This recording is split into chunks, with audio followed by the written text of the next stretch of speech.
Good morning, good afternoon, good evening, everybody. Welcome to this episode of the Note Closure Show. As always, Scott Carson here, your host. Excited to be with you today. It is the Monday after the Super Bowl. And some people would say the Super Bust. Those in Louisiana boycotted the Super Bowl. The No Flag League, as I like to call it here. It's pretty interesting morning. I guess it's the largest call-in sick to work day outside of the beginning of March Madness. Now, what's so great about March Madness compared to the Super Bowl? Well, it turns out, a little known fact that I found out is that it's the number one day, that Friday before March Madness kicks off, number one day for vasectomies. All right. A lot of guys getting snips so they can stay home and watch the first round of the March Madness. But anyway, that's literally 2 months out from here. But anyway, it's the Monday after Super Bowl. A lot of people watched the game. It was pretty good. From a defensive standpoint, if you wanted points were at a premium last night. But once again, the New England Patriots prevailed for their sixth championship, a dynasty that I don't think any of us will ever see in our lifetimes again. A repeat of that. If you think back to dynasties, I think back to the Bulls, the Yankees a little bit.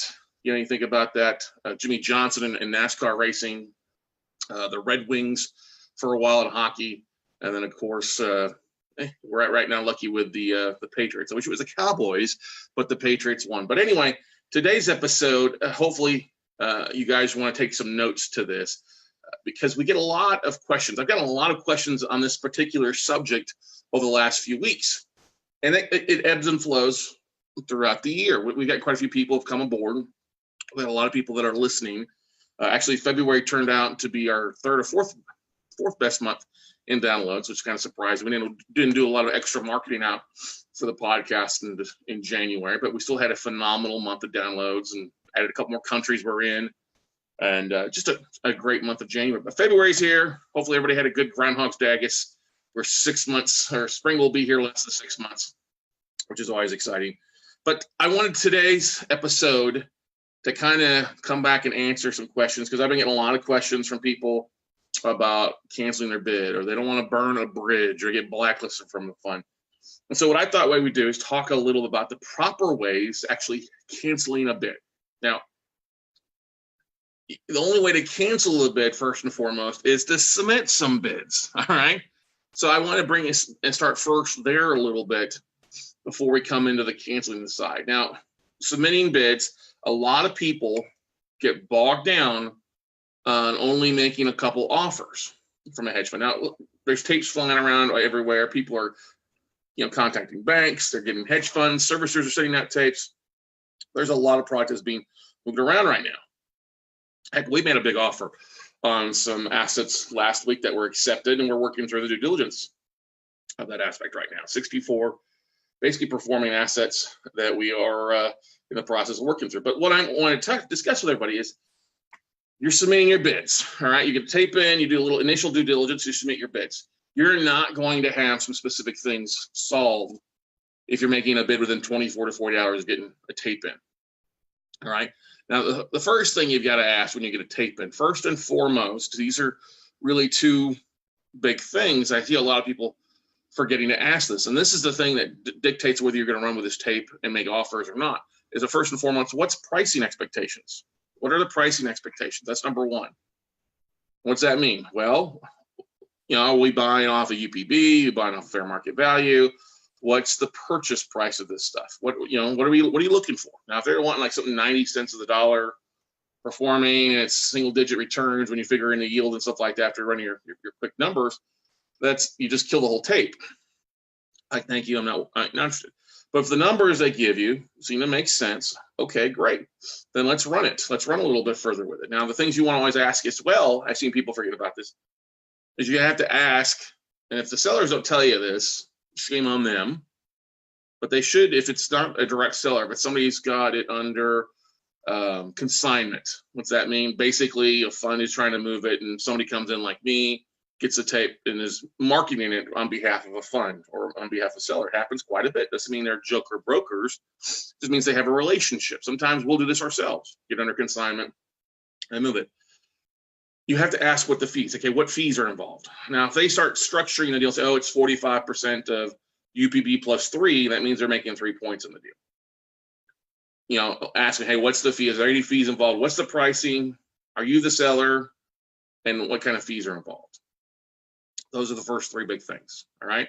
Now, once you have that information, you can start running with the numbers and start doing some initial due diligence. Obviously, if bids are due within 48 hours, you can tape on a Thursday and bids are due Monday, you're probably not going to have enough time to get realtors to drive by the assets, especially Super Bowl weekend. Okay, that's fine. Just run off the online estimates. That's what's so important about having like a product like Note Pros that our buddy JD Bates runs, notepros.com, where they can kind of give you a quick online valuation. Now, first and foremost, something to remember is your online valuations are not your hard, fast values. Okay, your AVMs, your automated valuation models, the Zillows, the NAR RPR reports, those are not hard, fast values. Those are all online values. You still need to put eyes on the asset. And that means either having a local real estate investor drive by it before he takes some photos, or having a realtor drive by. Now, you always want to have a realtor drive by it if you can, because ultimately they'll know more about the market. Oh, it's a good block, or it's a bad block, or there's ugly properties across the street, there's a lot of blight going on, or hey, it's a great area. There's a lot of things that can go into that. Now, the reason you want to have that, but you're not going to have the most amount of time to get that done a lot of times to get initial bids in, is you have to work through this. So you submit your bids. You get your bids, you run your online valuation models, a few phone calls to check taxes. You can check your taxes before submitting your bids. It's not that difficult. And then you submit your bids. Now, while you're waiting for your bids to come back, I would not necessarily sit on your hands and not do anything. People call me, okay, I got my bids counter back. Great. Have you had a realtor drive by them yet? No. Okay. That's the first thing you got to do. All right. After you get your bids back, whether they accepted, they countered, or declined, especially on the accepted or countered, that's when you really got to get on the phone and start dialing for dollars for realtors to drive by. Now, if you need to, you may want to pay a BPO company to go out and do that. It's up to you. I like getting a realtor involved if you've got the time to do it, because the fact is that, hey, hopefully, like I said before, they'll end up with the listing and they'll give you a lot of better knowledge than just running an online value. Now, BPO is not bad. Just got to make sure and check it and read through it. Make sure the comps are within the area. Make sure it's not some weird skewed one-off asset is really increasing or decreasing the value of the asset. Okay. Also, checking utilities. That's when you're going to pull an O&E title report from ProTitleUSA.com. You're going to be diving into your deeper due diligence. Now, what happens when you make a bid and they accept it, and you're like, oh shit, I didn't want to bid on that one? I'll give you an example. I don't buy in Cleveland. I know some people have made bids on some Cleveland stuff. They've got a really nasty bond issue with the city, and the city requires you to put up a bond on an asset. That's not a lot. It's not really, it takes a big chunk out of your profits. You don't get all of it back. So the thing, excuse me, I just don't bid on Cleveland. Let's say you bid on Cleveland and they accepted it. You've got to do when you get your bids back, all right? You get your bids back and you realize, oh my gosh, I bid on something I really shouldn't bid on. Very simple. All you've got to do is send an email. I would not pick up the phone and call. All right. Some people are like, oh my God, what do? I'm afraid I'm gonna burn a bridge. Relax. Take a chill pill. This happens all the time. This is one of the reasons that we tell people you want to bid on more assets than you have funding for, because not everything is going to be accepted. If you only bid on one asset and you got accepted and you realize, oh, I don't want to buy that one, now you're back at zero. Now you got to go back and look at the tape for more bids. Whereas if you bid on the front end, 10, 15, 20 assets, and it may narrow it down that you end up getting 4 or 5 accepted or countered. That's okay. So here's the proper way to provide I do not want to buy this crappy asset cancellation of bid. Just provide the reason. Send an email out. Now, the thing is, if you're bidding on multiple assets, don't send in one email per asset. You want to make it very organized, easy to read, easy to understand spreadsheet of all the other bids. So if you bid on 10 or 12, they come back and countered, and let's say the counter is too high. You don't like the counter. Then simply say, listen, this does not work for me. Here's and give a little paragraph. Value came in at 45. I'm not going to pay 37 for a $45,000 asset on a non-performer. All right. Same thing. Let's say it's a semi-performing asset. I will not pay 85 cents on the dollar for something that's not been consistent for a year. So we put that in. Here's my counter. That's all right. It's always okay to counter a counter. Here's my number. Here's where I need to be at for this to work. Sometimes they'll accept it. Sometimes they don't. But sending an email, all right, with your spreadsheet of what you're accepting or countering or declining, just put it all in there. Hey, we're declining this bid because the fact is I did not know about this $15,000 bond, or the numbers, it's too high. We're not going to include this into it based on the foreclosure time frame. Just give some sort of proof. Now, if you're canceling because the values are way off, let's say they say their online value in the spreadsheet is 60, and you pull numbers and a realtor drives by and shows you that it's worth 40, that's it's a big difference in value for a $60,000 to $40,000 asset. What do? I send in a copy of the CMA. Hey, our realtors that drove by the property say it's worth 40, not worth 60. It's worth 40 because of a couple of reasons. A, some foreclosures on in the neighborhood, some crime, those kind of things. You have to realize asset managers or people that are selling assets consignment aren't going to take the time to do every bit of due diligence on the front end. Okay, they're going to get a tape in and they're literally going to send it out and wait to see what sticks against the wall with bids. And they're going to tell you loan level pricing. Can you submit your bids in with loan level pricing? What does that mean? Well, that means they're asking you if you've got 200 assets on there that literally on the 10 you bid, you make a spreadsheet or copy the information of those 10 and then just put in your individual bids. Same thing. They're going to accept or counter back on that spreadsheet. You do the same thing, counter, accept, decline by going back. Now, the thing is here, some people are like, oh my God, I'm afraid I'm going to burn a bridge. Relax. You have to realize that you are out for yourself. If you keep worrying about what everybody else thinks, I got to close on this asset because I made a bid. No, you don't. You haven't signed a contract yet. There is no loan sale agreement signed. Now, if you signed a loan sale agreement, that still does not mean that you can't reduce your bids based on the due diligence. You can still fade your bid. And the same thing is you will just want to provide proof to the asset manager in an email. I would not get on the phone and call. They're often busy. The easiest thing is take some time, attach the proof of why you're countering or why you're declining or why you're canceling the bid. It happens all the time. I'm in the process of doing that right now. So the thing I want you guys to realize is this is a very normal thing. This is not like going out and buying a regular piece of property. Regular piece of property, you're gonna make an offering on. There's usually gonna be an option period of 7 to 10 days. You're gonna pay an option fee. In a lot of states, you can put an option fee where it takes it off the market. That option fee is non-refundable. So if you cancel it within that 7 to 10 day period, you're at the $100 to $1,000 option fee. No biggie. You're putting some earnest money down. If you cancel your bid, cancel the contract on a property, you get your earnest money back, but you lose out the $100 option fee. Very, very normal procedures for most places. We don't have that in no business. You're not putting up earnest money for the most part, unless you're buying a large portfolio. You're not going to have to put up an option money until you sign that loan sale agreement. You can still cancel, you can withdraw, you can still counter. I mean, the last thing you want to do is just not to respond. That's the worst thing you can do. That's the absolute worst thing you can do. Say, hey, I'm not respond at all. Get all scared and just walk away. Then you'll get blacklisted. Then I'll get phone calls from asset managers. Hey, do you know this guy? Do you know this gal? Which happens all the time. I get phone calls, emails. Hey, this person said they're students of yours. Can you vouch for them? And I'll vouch for a lot of people. Some people I won't vouch for. Like, I don't know who they are. I can't vouch for them. Like our mastermind students, I'll vouch for. Now, the thing is, a lot of people are already sitting there thinking, okay, I got bids accepted. Oh my God, I don't have any funding lined up. Oh my God, I'm going to cancel these bids because I don't have any funding. Well, this is where it comes down the dance between making bids and due diligence while also, marketing for money. All right. Marketing for money is often the same thing. Now, here's where some mistakes, some big mistakes I see people, where they just throw a map up of the maps of the assets they got accepted. Oh, yeah, I got offers accepted in these areas. Well, that's just a dot. If you don't give me any addresses or any bazang to it, like a picture of the property, picture of property is going to be a lot better than a map with a dot on it. Now, yes, it's okay to market and say, hey, I just made bids on 50 assets. Great. That's going to add a little pizzazz to your marketing. But when you have something that's finalized, take the time. Don't just map 10 assets and throw it out there, expect people to fall over with money falling in their pockets. You've got to do a little bit extra marketing. You got to take it to that next level. All right. You have to post a picture, talk about the exit strategy. And here's one thing too you have to keep in mind. Don't just post one strategy. All right.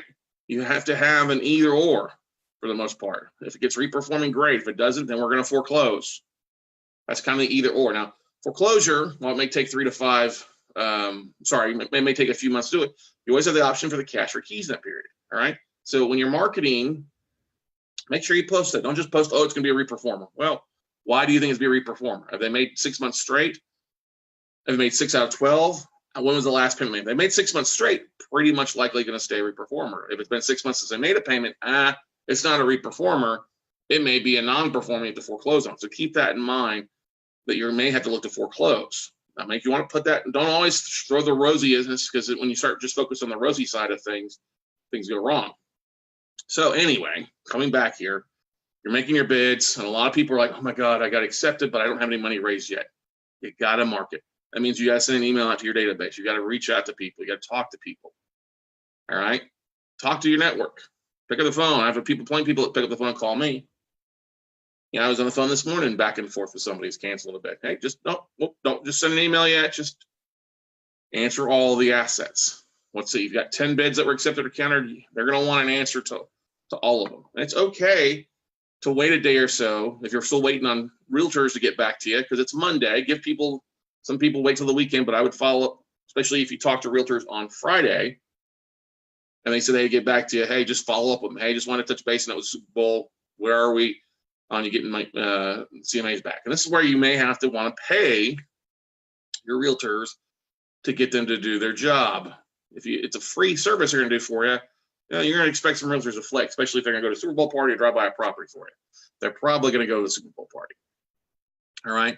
So simply say, hey, if your seller's coming back and say, hey, they want an update, literally one of the things you can do is say, I'm still pulling values. I'm still pulling values on these assets. I'll have an update for you in the next 48 hours. All right. That's what you have to keep in mind. And then what happens if the realtors don't come back to you? Then you need to get on the horn to get to somebody else. Do not sit around and wait. Now, I've seen people who have posted in like groups like, hey, who has a realtor in this area? And nobody responds. And that's their only choice to go out and try to pull values. That's a big no-no. That's a big shame on you. Don't get me wrong, the WC and Crew Facebook page is phenomenal if you're a member of that.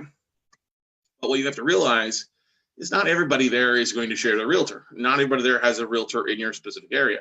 One person was complaining the other day. I'm like, wait a second. Didn't you post it? Didn't post it in the WC and Crew? Yeah. I go, where is it located?